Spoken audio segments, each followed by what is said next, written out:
So a couple things. One reason actually why China's been slow to catch on with their currency as a global reserve asset is because they're a closed system.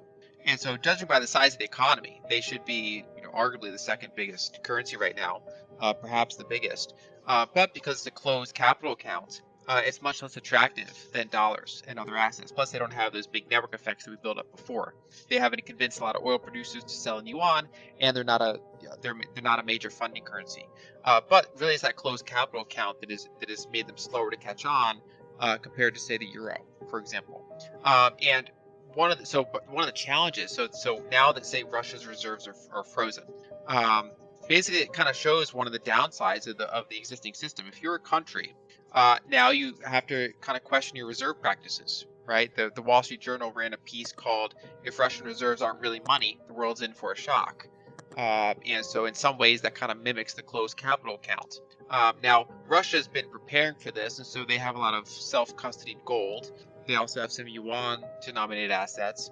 But this war has been very expensive for them. It's cost them hundreds of billions of dollar euro equivalents in terms of frozen reserves.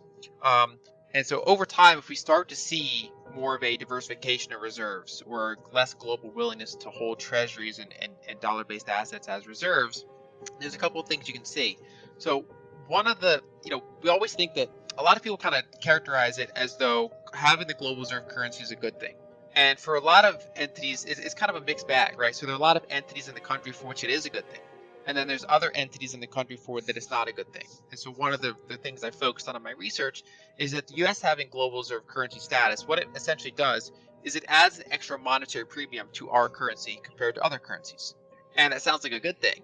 But it also makes your exports less competitive because in addition to your revenue being denominated in dollars, your expenses are denominated in dollars, right? So your wages, your taxes, your various expenses are denominated in dollars, and so that's part of the reason why the United States has run a structural trade deficit. Basically, there's so much demand for dollars that we have to get dollars out into the world, and we do that through our structural trade deficits. So our import power is stronger and our export competitiveness is weakened, except for the most high margin industries like software, healthcare, finance, things like that. And so for the everyday worker, if we start to see diversification of global reserves, they shouldn't see a lot of change to them. They'd see both upsides and downsides. So their importing power could weaken, but you could see the benefit of reshoring and more export competitiveness that can benefit blue collar jobs and different types of manufacturing jobs, kind of real world jobs.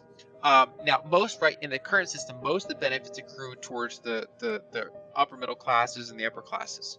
And so, if you work in, say, a service-oriented sector like healthcare, government, technology, you're getting most of the upsides of the current system, and you're not really getting a lot of the downsides. And so, for them, that can be destabilizing. You can essentially have less import power and more inflation overall. And so, one of the kind of the models we can look at is how UK lost their reserve status over time. In the kind of the first half of the 20th century, and it wasn't one specific event. There were a number of events that chipped away at it as a rising power came and kind of usurped them over time. And they had a currency crisis, they had an inflationary period, just like other countries did.